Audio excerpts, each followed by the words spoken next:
Bienvenidos a Voces del Español, lengua, cultura e identidad. Voces del Español es un programa que nos muestra cómo nuestra forma de hablar el español refleja quiénes somos, cómo somos y de dónde venimos. Voces del Español es un programa dirigido por la doctora en lingüística Erika Erdeli, quien además es secretaria académica de UNAM Chicago. Aquí comenzamos. Voces del Español.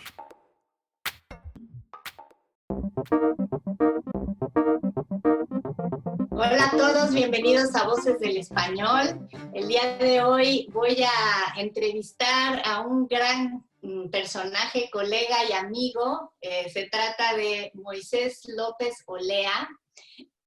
Moisés es maestro en lingüística aplicada por la UNAM y también es profesor de tiempo completo en el Centro de Enseñanza para Extranjeros de la UNAM, que es nuestro centro de adscripción de ambos, porque yo también soy profesora en ese centro, aunque ahora trabajo en UNAM Chicago, como todos ustedes saben.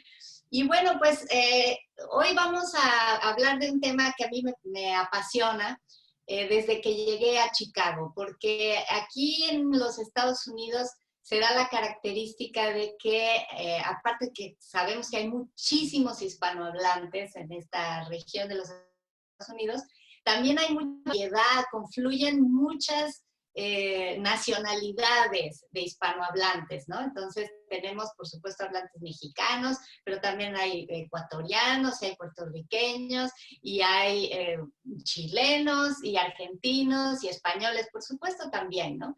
Entonces, aunque predomina el español de México, pero pues estamos una realidad en donde los profesores, incluso nuestros profesores en UNAM Chicago, no son todos mexicanos, ¿no? Tenemos profesores peruanos, profesores del Salvador, y pues seguramente en los departamentos de español de la University of Illinois at Chicago, de la Universidad de Loyola, en todos estos departamentos, pues confluyen muchas variedades del español. Y a esto hay que agregarle también la variedad del español de los Estados Unidos, ¿no? Porque sabemos también que tenemos hablantes de español que lo aprendieron en sus casas, pero que ellos ya nacieron aquí en Estados Unidos. Entonces, los famosos heritage speakers que les llaman aquí, y ellos también juegan un papel muy importante en esta interacción de los diferentes españoles que se hablan en esta región.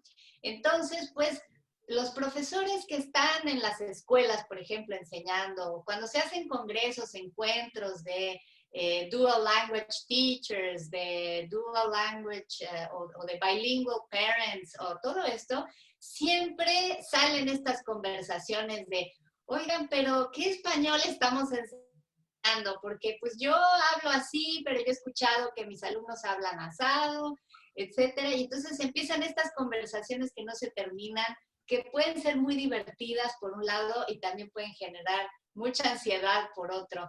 Entonces es por esta razón, Moisés, que te he invitado a participar en este programa en tu calidad de lingüista aplicado, para que nos digas un poco tu opinión. Tú que te has tenido que enfrentar desde la evaluación de la lengua española a un nivel panhispánico, que has trabajado en el CIELE, que es un examen que sirve para evaluar el dominio de la lengua española sin importar la nacionalidad del que lo presenta o dónde haya aprendido el español en el mundo. Me imagino que ustedes también se enfrentan a esta dificultad de, bueno, ¿qué palabras sí usamos y qué palabras no usamos? ¿Qué palabras corresponden al español que todos van a entender y cuáles no?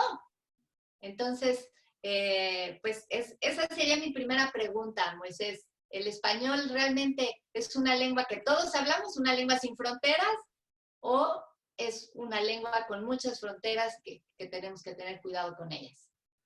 Wow, pues Erika, qué pregunta, qué pregunta. Primero, pues muchas gracias por la invitación y un saludo a todas las personas que nos escuchan, un saludo desde México.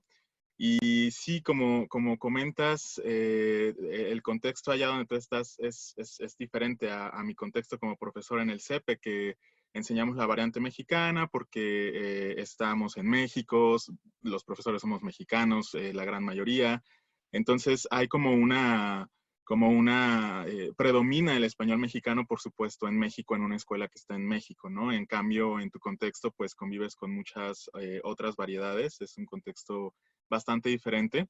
Y en mi caso, como bien dices, me enfrento a la variedad lingüística justamente en el examen CIELE, que es una de las características de este examen de certificación internacional, es que es panhispánico.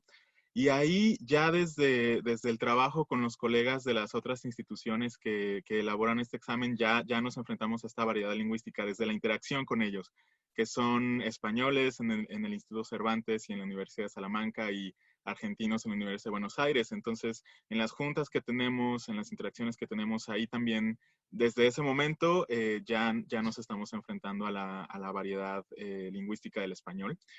Y bueno, como bien dices, el examen CIELE es panhispánico y tenemos que tomar algunas decisiones con respecto a qué español vamos a emplear en lo que llamamos el español internacional.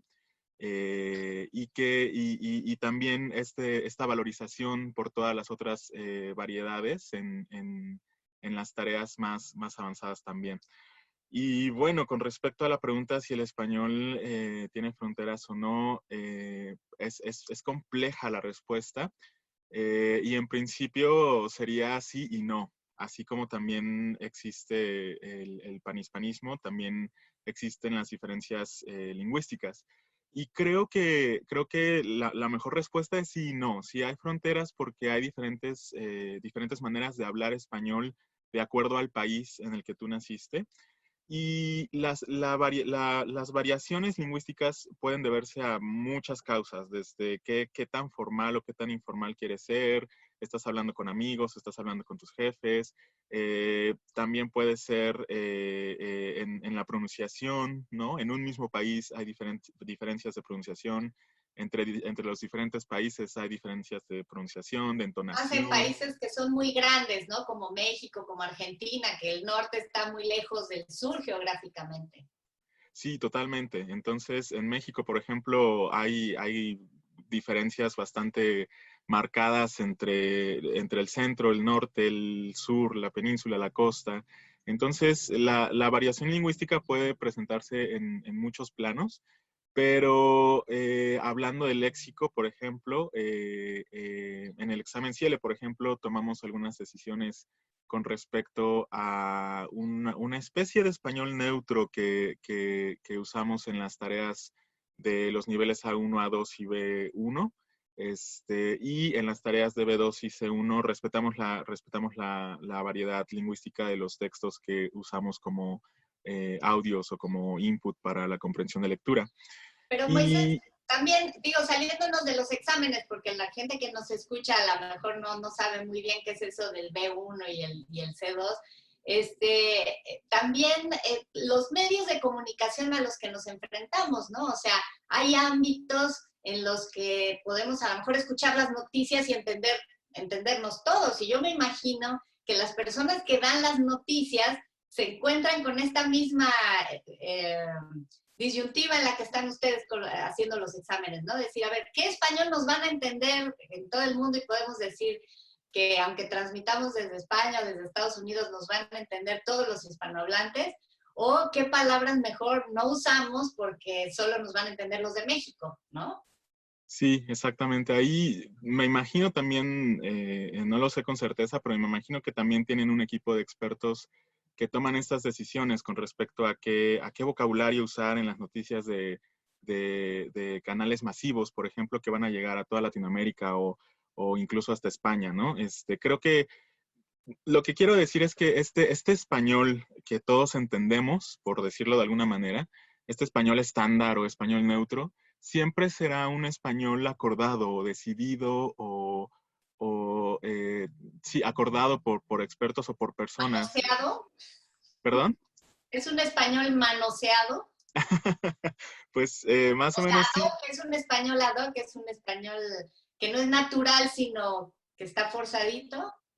Sí, que de hecho naturalmente nadie lo habla, ¿no? Los conductores cuando salen de su programa me imagino que ya regresan a su variedad que hablan naturalmente, y que solamente se usa, por ejemplo, en estos medios de comunicación masiva, incluso también en algunos manuales de español para extranjeros que quieren alcanzar a la mayor cantidad de variedades lingüísticas,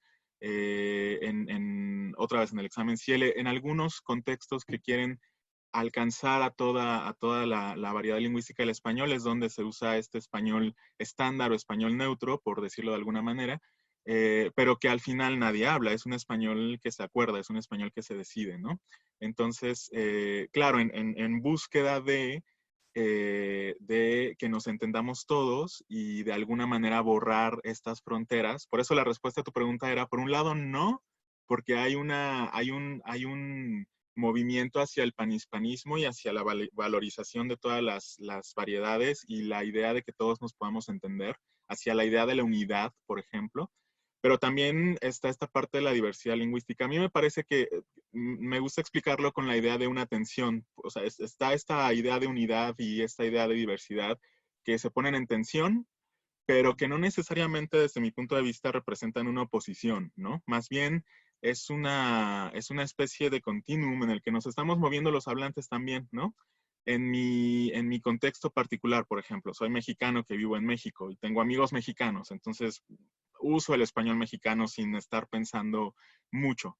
Pero si voy a un contexto donde sé que hay argentinos y sé que hay españoles y sé que hay colombianos y es un contexto intercultural, me voy a mover más hacia este lado no voy a decir expresiones tan mexicanas, no voy a decir tal vez no manches, no voy a decir, bueno, y además si es un contexto formal, pues menos. No vas Pero, a decir padrísimo, como digo yo por todo el tiempo. ejemplo, ¿no? Ajá, exacto. Tal vez, Entonces, a ver, ponme unos ejemplos. Si yo quiero que mi programa de Voces del Español se escuche sin problema en toda Latinoamérica, vamos a decir, porque además es la idea de Spanish Public Radio, la radiodifusora que se encarga de donde está este programa, pues ya tiene conexión con radios universitarias también de Sudamérica y España y todo. ah, Entonces, qué si yo bien. quiero que ellos escuchen mi programa sin problema, ¿qué cosas debo de evitar decir? ¿O qué cosas puedo decir con tranquilidad? Sí, bueno, creo que ahí también podríamos reconocer la existencia de palabras y expresiones que son comunes a todas las variedades lingüísticas o a la mayoría, ¿no? Este, y que parece que no van a cambiar, ¿no? Por ejemplo, no sé, hay palabras como opinión o como libro, que hasta donde yo sé, hasta donde tengo conocimiento, en ningún otro país se dice de una manera diferente opinión o libro o vaso, no sé, si tal vez me equivoco, pero parece que son como más, como súper difundidas en todas las variedades del español.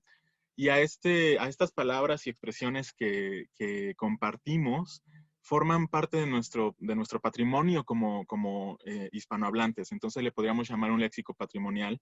Ahí pues no habría tanto problema. Creo que no nos preguntamos tanto sobre eso. Si, ay, diré opinión para que me entiendan o no. Creo que no porque lo compartimos con todas las variedades, ¿no? Luego hay cierto léxico también, vamos a decir, más marcado. Eso quiere decir que me va a sonar diferente a mí, que no uso una palabra o una expresión, porque pertenece mayormente a una variedad lingüística y que va a sonar como rara y que a lo mejor no voy a saber qué significa, ¿no? Entonces, este sería como el léxico dialectal, el léxico que pertenece a ciertos dialectos del español, entendiendo dialecto como una variedad lingüística, un español que se habla en una zona geográfica que puede ser un país o una región del país. Y este léxico dialectal Por ejemplo, el tampoco. Spanglish sería un caso de dialecto. En mi opinión sí sería no sé hasta qué punto es una nueva lengua y hasta qué punto es un dialecto del español, pero hasta donde sí es una Pero variación del dije, español. cuidado, Moisés, dije Spanglish, no en gliñol. Sí, tienes toda la razón. Sí, ahí necesitaría checarlo, pero si es una variación de una lengua, es un dialecto. Pero si está surgiendo una nueva lengua en el sentido de que ya no es tal vez inteligible con el inglés ni con el español y tiene sus propias características y tiene eh, su, digamos, su propia gramática, sus propias características, y empieza a dejar de entenderse con el inglés y con el español, entonces estaríamos hablando de una nueva lengua también. Pero bueno, no soy muy experto en este tema, así que no lo sé. No lo sé. Podría ser un dialecto si es una variación o una nueva lengua. Habría que checarlo, sí, sí. Muy bien. Bueno, pues creo que vamos a dejarlo hasta aquí para esta primera parte, Moisés. Creo que ha sido Okay. interesante hablar un poquito sobre, bueno, pues cuál es esta problemática a la que nos enfrentamos cuando queremos abarcar un público tan amplio como lo es el mundo hispanohablante, que son muchos países, muchos millones de personas, muchas zonas geográficas, una diversidad impresionante, pero por lo que tú estás diciendo, pues entiendo que sí hay manera de recurrir a un léxico patrimonial, como lo llamaste, donde nos entendemos todos. Sí, Y va sí. a haber otro léxico que sea más local y que funciona, si me quiero referir nomás a los que están aquí en Chicago, a lo mejor Spanglish, no sé, o el que va a servir nada más para los que están en la Ciudad de México, o los que están en Buenos Aires, pero no para todos los demás, ¿no? Entonces, hasta allí vamos. ¿Te Hasta ahí parece vamos. si Nada más. hacemos una breve pausa y... Ok, bueno, está bien. ¿Pero qué quieres decir algo? No, para cerrar, que es en esta parte del léxico dialectal donde habría que tomar decisiones con base en ciertos criterios para decidir si hay léxico en competencia, por ejemplo, tal vez auriculares o audífonos, ¿cuál voy a decir para que me entiendan todos? Podría buscarse en qué países se usa más auriculares o audífonos, cuál es más frecuente, y entonces es en este léxico dialectal donde se toman esas decisiones para llegar Pues a más sobre personas. esa toma de decisiones quiero que nos hables en esta segunda parte, ¿te parece? De acuerdo, me parece muy bien. Bueno, pues muchas gracias. No se vayan, quédense con nosotros porque al regresar Moisés nos va a explicar cómo le hacen para tomar esas decisiones de qué palabra sí y qué palabra no utilizar cuando queremos hablar con un público muy amplio hispanohablante. Quédense con nosotros. SPR, su estación, para escuchar noticias, 13 horas en París. música, Puedo decirte que soy un ángel para el amor encadenado. y mucho más. SPR. llegando a cualquier rincón del universo, donde haya un dispositivo electrónico con servicio de Internet. Gracias por seguir con nosotros. Como les prometimos, Moisés nos va a explicar en esta segunda parte cómo hace la toma de decisiones de qué palabras sí usar y qué palabras no usar cuando quieren llegar a un grupo muy amplio de hispanohablantes. Entonces, a ver, Moisés. Pues mira, Erika, lo que hacemos en el equipo del examen CIELE es cuidar las variedades lingüísticas, te decía, en las tareas con niveles más avanzados. Y cuando tenemos que decidir sobre el español internacional en las tareas con niveles no tan avanzados, ahí sí nos ponemos a discutir y a tomar decisiones colegiadas. Esto quiere decir que el equipo de España y el equipo de Argentina y el equipo de México nos reunimos, nos ponemos de acuerdo. No es una decisión que solo toma España a través del Instituto Cervantes o de la Universidad de Salamanca, o solo Argentina o solo México. Es una decisión colegiada, tomada en equipo, y a veces nos ponemos a discutir ¿Y se ponen acaloradas las discusiones? A veces. Sí, porque es que luego es algo muy íntimo, ¿no? O sea, dices, no, ese es mi español, no me lo mochen, ¿no? Sí, totalmente. Y bueno, una de las más acaloradas fue sobre cómo llamarle a una letra, porque en algunos audios se dicen las direcciones las direcciones de internet www.algo, y que si era www o que si era www o que si era www. Entonces, ahí ¿Esa fue de las más acaloradas? esta fue una de las más acaloradas, efectivamente. Pero bueno, las decisiones las tomamos con base básicamente en dos criterios, que tiene que ver cuando un léxico, una palabra, una expresión está en competencia con otra, por así decirlo, por razones geográficas. nos vamos a corpus, particularmente el Corpus 21, y ahí buscamos en qué países se usa más, por un lado. Por ejemplo, auriculares o audífonos.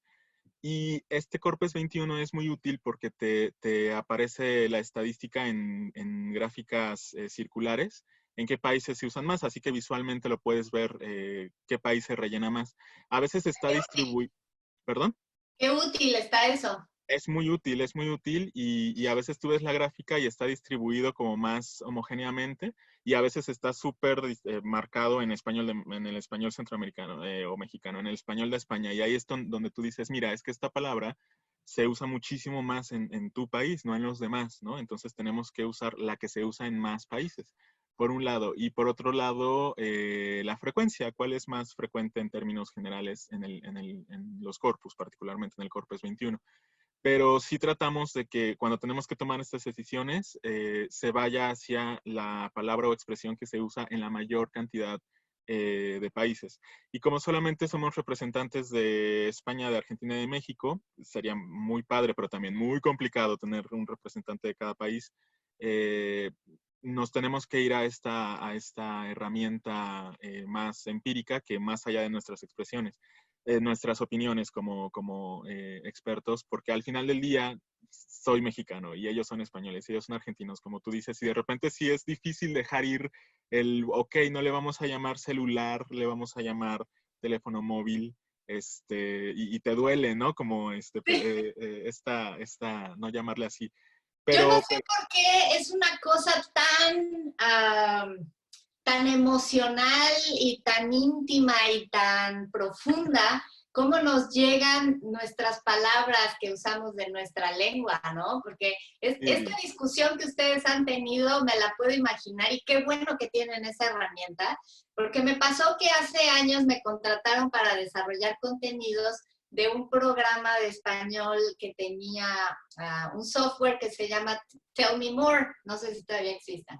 Y en aquel entonces lo dirigían desde Francia, entonces los franceses me contrataron a mí, porque aunque ya tenían el programa de español, lo habían hecho en España, y ellos querían la versión latinoamericana. Y para ello, entonces, trabajábamos los que ya habían hecho el de español de España.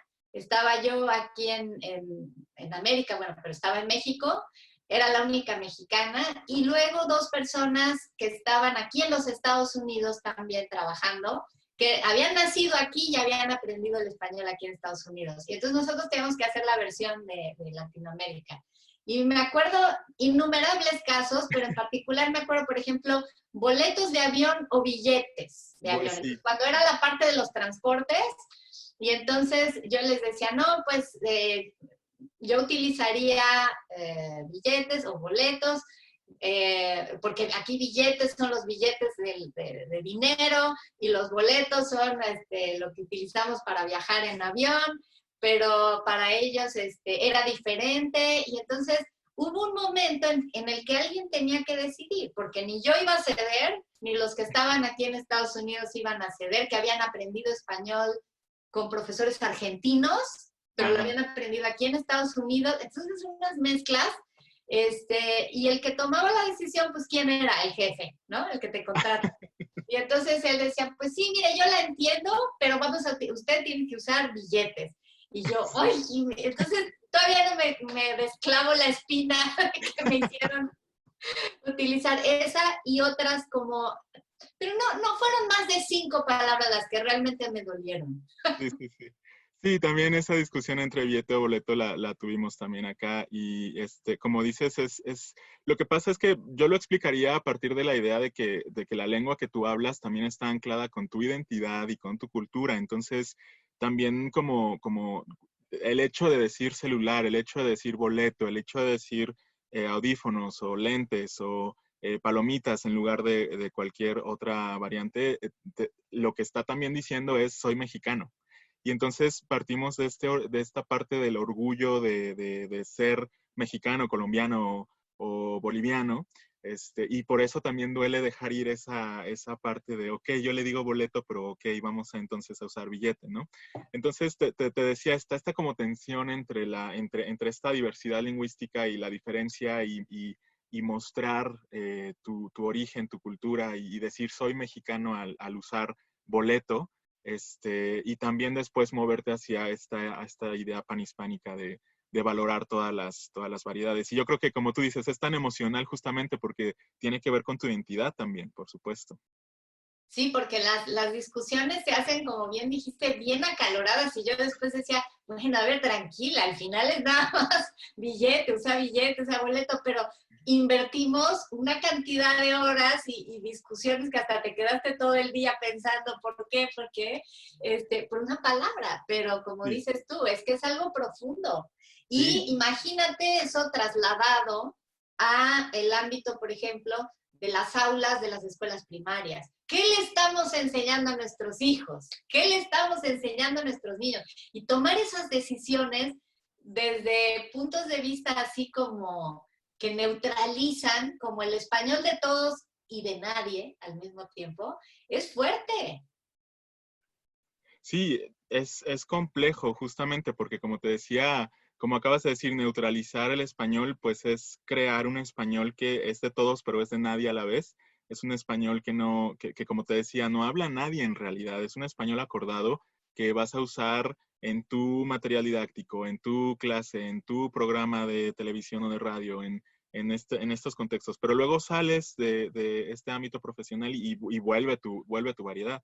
Por eso es complejo decidirlo, es complejo tomar esas decisiones, por lo que ya dijimos, y al mismo tiempo, esta idea de que es un español neutro también lo hace, como acabas de decir, un español de nadie tal vez, pero a la vez de todos. Entonces, es realmente muy complejo esta cuestión, pero al mismo tiempo creo que la ventaja es justamente esa, alcanzar la comprensión de más personas, ¿no? Y eso tendrá valor y tendrá importancia en los contextos en los que se requiera, ¿no?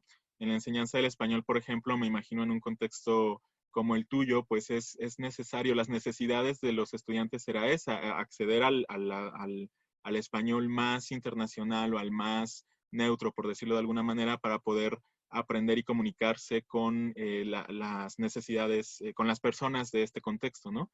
En Por un otros lado contextos. sí, pero por otro lado, Moisés, me has hecho pensar, y yo creo que no dejo de poner el énfasis en esta parte emocional y afectiva, porque, digo, en la pausa te comentaba que a mí me da no sé qué cuando escucho aquí que dicen que van a pagar sus biles, ¿no? Cuando dicen pay their bills. Entonces, vamos a pagar nuestros biles. Y, a ver, y yo como maestra de español no puedo evitar sentir algo muy profundo dentro de mí que rechaza esa palabra. Pero basta con que me quede yo a vivir aquí unos cuantos años más para que esa palabra yo también la haga mía y se convierta en mi forma de comunicación. ¿Por qué? Pues porque es la inmediatez de la comunicación en un contexto como este. Por eso hablábamos del Spanglish también, ¿no? Entonces, el Spanglish sí, el Spanglish no.